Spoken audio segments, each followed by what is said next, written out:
ఓం నమః శివాయ. ఓం నమో నారాయణాయ. కర్మ నివారణ నరదృష్టి నివారణ కాల భైరవాయ నమో నమః. ఓం కాళకాలాయ విద్మహే కాళాతీతాయ ధీమహి తన్నో శ్రీ కర్మ నివారణ కాల భైరవాయ నమో నమః. ఓం ఆంజనేయాయ విద్మహే వాయుపుత్రాయ ధీమహి తన్నో హనుమత్ ప్రచోదయాతు. హరి ఓం. మా ఛానల్కి స్వాగతం. చూస్తున్న వీక్షకులకు ప్రేక్షకులకు ప్రియ కాళభైరవ భగవద్బంధులకి స్వాగతం పలుకుతూ మమ్మల్ని ఎంతగానో ఆదరిస్తూ ఉండబడినటువంటి ప్రియ సోదర సోదరీమణులకు, జ్యోతిష్య అభిమానులకు, సనాతన ధర్మ సంరక్షకులకు అందరికీ కూడా హనుమత్ జయంతి పండగ శుభాకాంక్షలు. రామతత్వాన్ని అవలంబించుకుందాం, నిత్యము రామనామాన్ని జంపింప చేసుకుందాం, స్వామివారి ఆశీస్సులు పొందుదాం. 500 సంవత్సరాల తర్వాత మొట్టమొదటిసారిగా అయోధ్యలో రామ మందిర నిర్మాణం తర్వాత మొదటిసారిగా జరుగుతున్నటువంటి హనుమత్ జయంతి సందర్భంగా మనమందరము కూడా స్వామివారిని స్మరిద్దాం, ధ్యానిద్దాం, స్వామివారికి ఓడమాలను సమర్పిద్దాం. తమలపాకుల పైన శ్రీరామ అనేటువంటి రామాలను రాసి ఆ యొక్క స్వామివారికి సమర్పించుకుందాం. జాతకంలో ఉండబడిన గ్రహదోషాలను తొలగించుకొని అందరినీ నిండు నూరేళ్ల ఆయురారోగ్యాలుగా ప్రసాదించాలని కోరుకుందాం. 16/6/2024 నుండి 30/6/2024 వరకు పుట్టినటువంటి వారందరికీ కూడా ముందస్తుగా జన్మదిన శుభాకాంక్షలు. గతంలో వివాహం చేసుకున్న వారికి వివాహ వార్షికోత్సవ శుభాకాంక్షలు. 16/6 నుండి 30/6/24 వరకు ద్వాదశ రాశుల్లో గ్రహ గమనాన్ని ఒకసారి వీక్షింపచేద్దాం. మేషరాశిలో కుజ భగవానుడు స్వక్షత్రకారకుడు, వృషభ రాశిలో గురు భగవానుడు సంచార స్థితి, మిథున రాశిలో రవి బుధ శుక్ర సంచార స్థితి, బుధుడు స్వక్షత్రకారకుడు, కన్యరాశిలో కేతు భగవానుడు, కుంభరాశిలో శని భగవానుడు స్వక్షత్రకారకుడు, మీనరాశిలో రాహు సంచార స్థితితో ద్వాదశ రాశుల్లో గ్రహ గమనాలు ఈ విధంగా ఉన్నాయి. అందరికీ ముఖ్యంగా తెలుసుకోవాల్సిన విషయం ఏమిటి అంటే, కుజ భగవానుడు స్వక్షేత్రంలో, బుధ భగవానుడు స్వక్షేత్రంలో, శని భగవానుడు స్వక్షేత్రంలో ఉండడము, 3 గ్రహాలు స్వక్షేత్రంలో ఉన్నప్పుడు గ్రహయోగం అందరికీ యోగదాయకం అని చెప్పి గమనించాలి. అందులో మిథున రాశిలో రవితో కలిపిన బుధ భగవానుడు అవ్వడం వలన, బుధాదిత్య రాజయోగం కారణం వలన ప్రభుత్వ ఉద్యోగ ప్రయత్నం చేసేటువంటి వారికి ఇది అందరికీ చాలా మంచి కాలము అని చెప్పి గమనించాలి.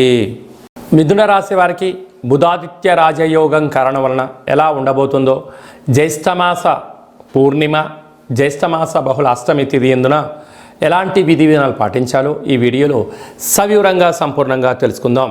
మిథున రాశిలో ఏ నక్షత్రాలు వస్తాయనగా, మృగశిర నక్షత్రంలోని 3వ పాదం, 4వ పాదం, ఆరుద్ర నక్షత్రంలోని 4 పాదాలు, పునర్వసు నక్షత్రంలోని 3 పాదాలు కలిపితే మిథున రాశి అవ్వడం జరుగుతుంది.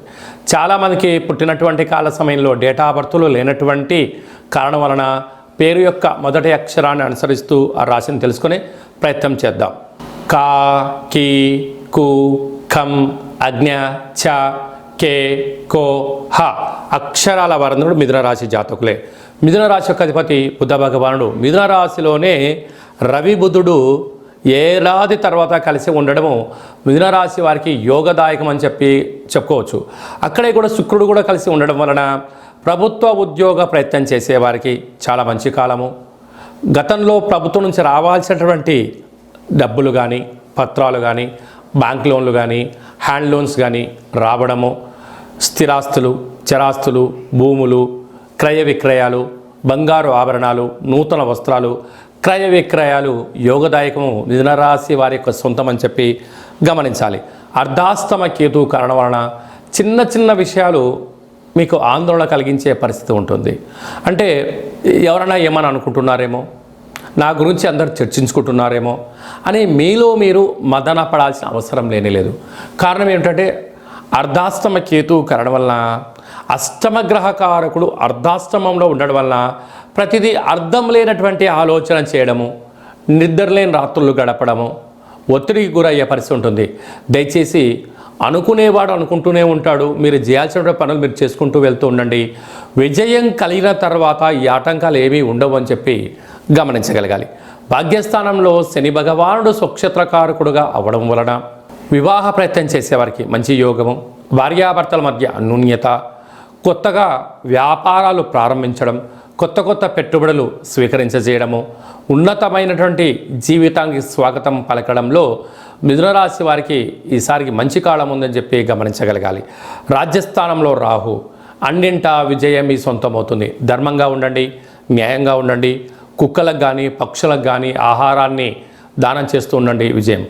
అద్భుతమైన విషయం అంటే ఏకాదశంలో కుజ భగవానుడు స్వక్షేత్రకంగా ఉండడము, 3 గ్రహాలు స్వక్షేత్రంగా యోగించడం వల్ల మిథున రాశి వారికి పట్టిందల్లా బంగారం అయ్యేటువంటి కాలం ఉందని చెప్పి గమనించాలి. వ్యయంలో దేవగురు బృహస్పతి ఉండడం వలన ప్రతి సోమవారం కానీ గురువారం కానీ శివుడికి రుద్రాభిషేకం కానీ, శ్రీ మేధా దక్షిణామూర్తి స్వామి యొక్క పఠనం చేయడం కానీ, సద్గురు సాయినాథ స్వామిని స్మరించడం కానీ, గోమాతకు ఆహారం పెట్టడం కానీ, నదిలో ఒక పట్టడంత పసుపును నీటిలో వేసినట్లయితే విపరీతమైన రాజయోగం మిథున వారి సొంతమవుతుందని చెప్పి గమనించగలగాలి. స్వయంవృత్తులు, సేవారంగాలు, సాఫ్ట్వేర్, హార్డ్వేర్, యానిమేషన్స్, మార్కెటింగ్ రంగము, వ్యవసాయ సోదరీమణులు, గృహ భవన నిర్మాణ కార్యక్రమం చేసేవారికి ఇది చాలా మంచి కాలము అని చెప్పి గమనించాలి. జూన్ నెలలో ద్వితీయార్థంలో ముఖ్యమైనటువంటి పండుగల గురించి క్లుప్తంగా సవివరంగా సంపూర్ణంగా తెలుసుకుందాం. 22/6/2024 జ్యేష్ఠమాస శుక్లపక్ష పూర్ణిమ శనివారం మూలా నక్షత్ర సందర్భంగా 29/6/2024 జ్యేష్ఠమాస కృష్ణపక్ష బహుళ అష్టమి శనివారం ఉత్తరాభాద్ర నక్షత్ర సందర్భంగా మనమందరము కూడా కాళభైరవ స్వామి యొక్క స్మరణ, కాళభైరవ స్వామి యొక్క కూష్మాండ దీపము, కాళభైరవ స్వామి యొక్క సౌభాగ్య ముడుపు కట్టుకోవడం వలన గృహంలో ఉండబడినటువంటి అష్ట కష్టాలన్నీ తొలగిపోయి అష్టైశ్వర్య ప్రాప్తి కలుగుతుందని చెప్పి గమనించాలి. అలా కుదరలేనటువంటి వారు ఈ కింది నెంబర్ సంప్రదించినట్లయితే మన యొక్క దేవాలయంలో శుక్లపక్ష అష్టమి, బహుళపక్ష అష్టమి, పూర్ణిమ, అమావాస్య తిథుల యందున కాళభైరవ హోమము విశిష్టంగా జరుగుతుంది కనుక మీ గోత్రనామాలు పంపించగలిగినట్లయితే వాట్సాప్ కాల్ ద్వారా మీకు ప్రత్యక్ష ప్రసారం చేయించి మీ యొక్క పేరుపైన స్వామివారికి అభిషేకము, వస్త్రధారణ, కూష్మాండ దీపము, మీ కోర్కెలు నెరవేరడం కోసము విశేషంగా సౌభాగ్య ముడుపును, కాళభైరవ హోమాన్ని చేయించడం జరుగుతుంది కనుక ఆసక్తి గలవారు స్వామివారిని స్మరిద్దాం. అంటే కాలాన్ని శాసింపజేసే శక్తి కాళభైరవుడికి ఉంటుంది కనుక కలియుగ కాలంలో పిలిస్తే పలికే ఏకైక భగవంతుడే కాళభైరవ స్వామివారు కనుక అష్ట కష్టాలని స్వస్తి పలుకుదాం, అష్టైశ్వర్యాలకు స్వాగతం పలుకుదాం. గృహంలో వాస్తు దోషము, నరదృశ్య దోషము, తాంత్రిక ప్రయోగ దోషాలు ఏమైనా ఉన్నట్లయితే కాళభైరవ స్వామికి స్మరణ వలన అవన్నీ కూడా తొలగిపోయి అద్భుతమైన జీవితం పొందుతామని చెప్పి గమనించాలి. ఇంకనూ మనం విజయం సాధించగలగాలి అన్నట్లయితే ఈ యొక్క పాత్ర కంచు పాత్ర, ఇక్కడ ఇందులో 12 రాసులను అచ్చు వేయడం జరుగుతుంది. ఈ యొక్క పాత్రను ఇంట్లో పెట్టుకొని ఏం చెయ్యాలో ఒకసారి మనం క్లుప్తంగా చూద్దాం. ఇలా శబ్దం చేస్తే ఓంకార శబ్దం రావడం జరుగుతుంటుంది.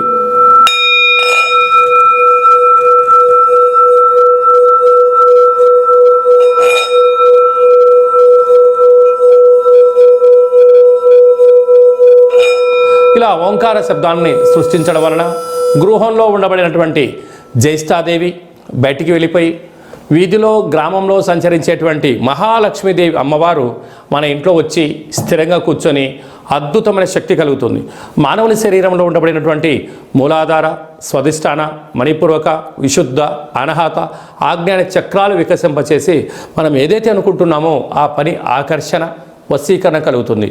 విద్యార్థులకు విద్య, ఉద్యోగం రావాలనుకున్న వారు ఉద్యోగము, వ్యాపారాలు ప్రారంభించాలని వారు వ్యాపార ప్రారంభించడము, రాజకీయాలు, సేవారంగ కార్యక్రమాలు, మనం ఏదైతే అనుకొని ఆ యొక్క అక్షయపాత్ర చుట్టూ 12 సార్లు ఓం కాళభైరవాయ నమః అనే మంత్రాన్ని స్మరించడం వలన అద్భుతమైన ఆకర్షణ కలిగి ఉన్నతమైన జీవితం పొందుతామని చెప్పి గమనించాలి. ఈ అక్షయ పాత్రతో పాటు ఒక కాళభైరవ స్వామి యొక్క పిరమిడు, డాలరు, కంకణము, మీ యొక్క పేరుపైన ప్రత్యేకంగా కాళభైరవ హోమాన్ని చేయించి వాట్సాప్ కాల్ ద్వారా మీకు ప్రత్యక్ష ప్రసారంగా చూపించి ఈ యొక్క అక్షయ పాత్రను మీకు ప్రసాదంగా ఏర్పాటు చేయడం జరుగుతుంది. కనుక మనము అక్షయ పాత్రను సొంతం చేసుకుందాం, కష్టాలకు స్వస్తి పలుకుదాం, ఐశ్వర్యానికి స్వాగతం పలుకుతాం. అలాగే మీ వ్యక్తిగత జాతకం తెలుసుకోవాలనుకుంటున్నారా?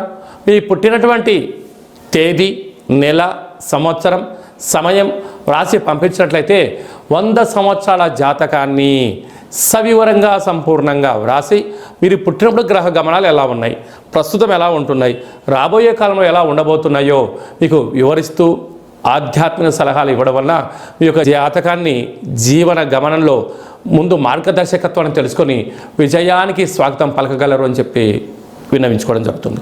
అలాగే చాలామందికి పుట్టినటువంటి కాల సమయంలో డేటా ఆఫ్ బర్త్లు లేనటువంటి కారణం వలన పేరు యొక్క మొదటి అక్షరాన్ని అనుసరిస్తూ రాశిని తెలియచేస్తూ ఇప్పుడు కాలమానం అనుకూలం ప్రకారంగా కాళభైరవ ఉపాసన చేత రమణ శాస్త్రం ద్వారా గవళ ద్వారా భూత భవిష్యత్ వర్తమానాన్ని తెలియజేయడం జరుగుతుంది. కనుక ఆసక్తి గలవారు ఈ కింది నెంబర్ని సంప్రదించి ఆన్లైన్ ద్వారా కానీ ఆఫ్లైన్ ద్వారా కానీ వాట్సాప్ కాల్ ద్వారా సంప్రదించి అపాయింట్మెంట్ తీసుకొని సంప్రదించగలరు. అలాగనే మీ అబ్బాయి కానీ అమ్మాయికి కానీ ఎంత ప్రయత్నం చేసినా వివాహం అవ్వడం లేదా, జాతకంలో ఎలాంటి యోగాలు ఉన్నాయి, ఎలాంటి దోషాలు ఉన్నాయో తెలియచేయడం జరుగుతుంది.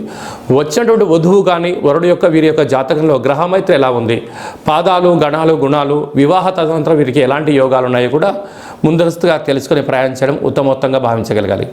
గతంలో వివాహమైన దంపతులు తరచుగా గొడవపడడం కానీ చిన్న చిన్న ఆటంకాలతో విడిపోదాం అనుకుంటున్న వారందరూ కూడా ఒక్కసారి మీ జాతకాన్ని పరిశీలించుకున్నట్లయితే పార్వతీ పరమేశ్వరులు ఎలా కలకాలం కలిసి ఉంటున్నారో అలా కలిసి ఉండేటువంటి సలహాలు సూచనలు ఇవ్వడం కూడా జరుగుతుందని చెప్పి గమనించాలి.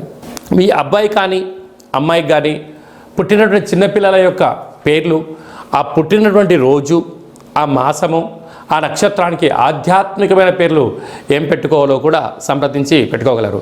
అందరికీ హనుమంతుడు స్వామి వారికి ఆశీస్సులు, అలాగనే రురు కాళభైరవ స్వామికి ఆశీస్సులను కోరుకుంటూ ఆశీర్వచనం. ఓం శతమానం భవతు శతాయు పురుష సతేంద్రియ ఆయుష్యేవేంద్రియే ప్రతిష్టతి ధనం ధాన్యం బహుపుత్రలాభం శత సంవత్సరం దీర్ఘమాయు సర్వే జనా సుఖినో భవంతు లోకా సమస్తా సుఖినో భవంతు సర్వం కర్మ నివారణ నరదృష్టి నివారణ కాళభైరవ దేవతార్పణమస్తు. ఈ వీడియో మీకు నచ్చినట్టయితే లైక్ చేయండి, షేర్ చేయండి, మా ఛానల్ని సబ్స్క్రైబ్ చేసుకోండి. మేము చేస్తున్న ఆధ్యాత్మిక వీడియోలు ముందస్తుగా మీకు నోటిఫికేషన్ రావాలి అన్నట్టయితే గంట సింబల్ని ప్రెస్ చేయండి, పైన ఆల్ అనే బటన్ కూడా తెలియచేయండి. హిందూ ధర్మాన్ని కాపాడండి, కాళభైరవ స్వామికి ఆశీస్సులు పొందగలరు.